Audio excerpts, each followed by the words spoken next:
Pemirsa, pelaku kejahatan berhasil dibekuk jajaran Polsek Simokerto Polrestabes Surabaya.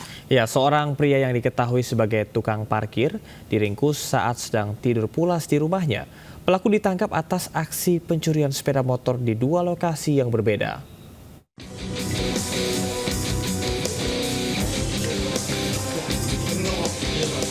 Aparat Satreskrim Polsek Simokerto meringkus pelaku curanmor saat tengah tertidur di rumahnya di Jalan Donorejo, Kelurahan Kapasan, Surabaya, Jawa Timur.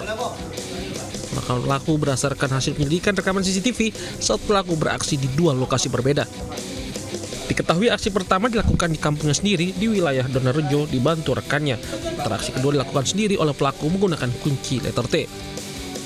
Saat pemeriksaan, sepeda motor hasil curian dijual kepada penadah berinisial SL yang saat ini masih DPO dengan harga 2 hingga 3 juta rupiah. Ini sudah melakukan 2 TKP ya, 2 TKP, dan yang paling aneh itu dia itu melakukan di lingkungan tempat tinggalnya sendiri. Polsek Simokerto menangkap pelaku berdasarkan CCTV dan keterangan dari saksi yang ada di TKP, kebetulan kenal dengan pelaku ini.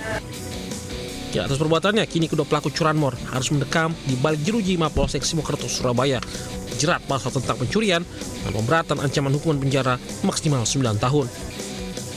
Dari Surabaya, Jawa Timur, Nur Safi, iNews melaporkan. Pemirsa, terlilit utang, suami tega jual istri ke pria hidung belang melalui media sosial di Tuban, Jawa Timur. Pelaku diringkus petugas Satreskrim Polres Lamongan di salah satu penginapan di Lamongan.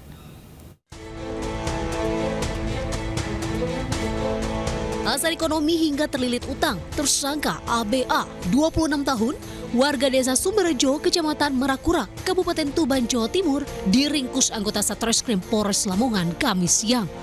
Tersangka diringkus petugas lantaran tega menjual istrinya ke lelaki hidung belang melalui media sosial dengan harga 1 hingga 1,5 juta rupiah untuk 1 kali kencan. Aksi bejat suami tersebut telah berlangsung 1 tahun terakhir di berbagai wilayah, yakni Lamongan, Tuban, Gresik, Bojonegoro, dan Surabaya.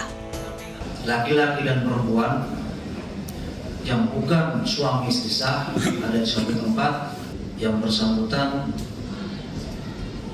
yang ditawarkan oleh suaminya melalui media sosial dan disitu jadi transaksional dengan bayaran 1 juta sampai 1,5 juta. Dalam penyelidikan, petugas turut mengamankan barang bukti, 2 alat kontrasepsi, handphone, dan uang senilai 1 juta rupiah.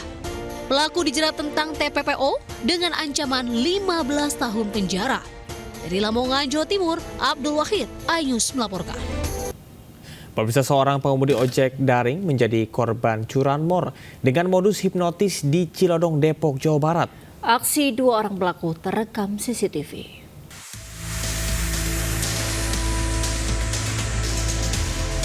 Dua pelaku curanmor melancarkan aksinya dengan mengincar ojek daring di kota Depok, Jawa Barat. Salah seorang pelaku berperan sebagai eksekutor sempat meminta diantarkan dari Jalan Juanda ke kawasan Cilodong. Setibanya di lokasi, kedua pelaku tersebut melancarkan aksi hipnotis membuat korban linglung. Pelaku kemudian meminta korban menyerahkan kunci sepeda motor dan melarikan diri. Gitu. Saya mau ketemu orang, mau berobat, saya bilang gitu. Kemana? Saya bilang ke daerah Pondok Rajak loh. Pondok Rajak ya? Iya, dia bilang gitu. Mau nggak nanti? Tapi balik lagi kemari, dia bilang. Oh, mau ngapain ya Pak? Dia bilang. Mau berobat saya. Dia bilang. Mau berobat ya. Korban pun telah melaporkan peristiwa yang dialaminya ke pihak kepolisian. Kasus ini dalam penanganan unit reskrim Polsek Sukmajaya. Dari Depok, Jawa Barat, Iyung Rizky, iNews melaporkan.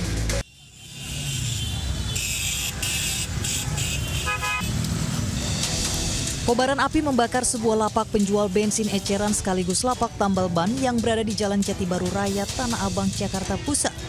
Menyebabkan kepanikan warga. Api cepat membesar hingga menyambar sebuah pohon.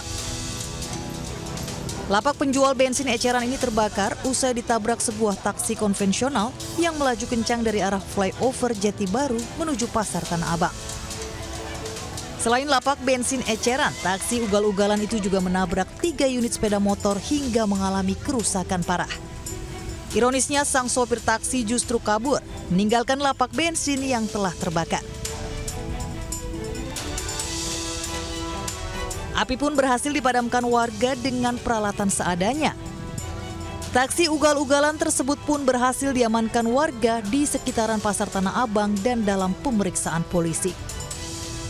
Dari Jakarta, Rani Sanjaya, iNews melaporkan. Pemirsa, polisi menangkap 2 pelaku penganiayaan yang menyebabkan korbannya meregang nyawa di Serang, Banten. Ya, sebelumnya 2 anggota TNI sudah ditangkap polisi militer dan kini dalam proses pemeriksaan. Diketahui 4 pelaku menganiaya korban hingga tewas hanya karena terganggu bising knalpot motor temannya.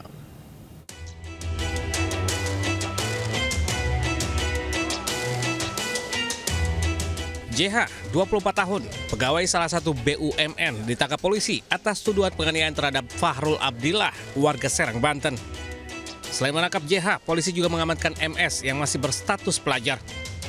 2 pelaku itu menganiaya korban bersama 2 anggota TNI yang sudah ditetapkan sebagai tersangka dan ditahan di Detasemen Polisi Militer, Serang, Banten. 4 pelaku menganiaya korban hanya karena kesal dengan suara bising knalpot motor milik temannya. Motifnya karena pelaku tidak senang dengan kawan korban yang ketika berpapasan di lampu merah Pisang Mas menggeber-geber kendaraannya. Kemudian terjadilah percekcokan di depan Bank BJB yang mengakibatkan korban berusaha melerai sehingga akhirnya korban yang menjadi sasaran. Kedua tersangka yang merupakan warga sipil dijerat pasal pengeroyokan yang menyebabkan kematian dengan ancaman hukuman 12 tahun penjara. Sementara korban yang semula hanya akan melerai justru menjadi sasaran pengeroyokan dan meninggal dunia setelah koma di rumah sakit. Dari Serang, Banten, Mahesa Apriandi, iNews melaporkan. Ya, pemirsa, sekelompok pemuda mencuri uang puluhan juta rupiah dan dalang pencurian merupakan adik kandung korban yang telah mengakui perbuatannya. Dari hasil pemeriksaan, uang hasil curian pelaku gunakan untuk foya-foya dan judi online.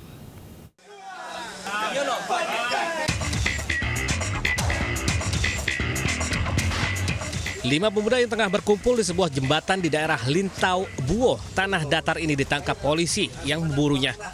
Perburuan polisi berdasarkan laporan warga yang mengaku kehilangan uang 42 juta rupiah. Polisi menemukan uang hasil curian yang masih disimpan dalam tas kecil senilai 40 juta rupiah. Menurut pengakuan pelaku, uang 2 juta sudah digunakan untuk membeli narkoba dan foya-foya. Salah satu pelaku yang juga menjadi dalang pencurian adalah Aris Effendi. Pelaku merupakan adik kandung korban pencurian. Ia mengakui sudah mencuri uang milik kakaknya dan membawa kabur telepon genggam. Pada saat kita melakukan penggerebekan, ada 2 orang yang sudah kita amankan. Pertama, dia lari beserta 1 orang lagi. Dan selanjutnya setelah kita amankan, kita temukan dan berhasil kita tanyakan masing-masing orang tersebut punya peran sendiri-sendiri. Hasil pemeriksaan sementara 2 pemuda dibebaskan karena tidak terbukti terlibat pencurian. Sementara 3 lainnya akan menjalani pemeriksaan lebih lanjut. Dari Tanah Datar, Sumatera Barat, Agung Sulistyo, iNews melaporkan.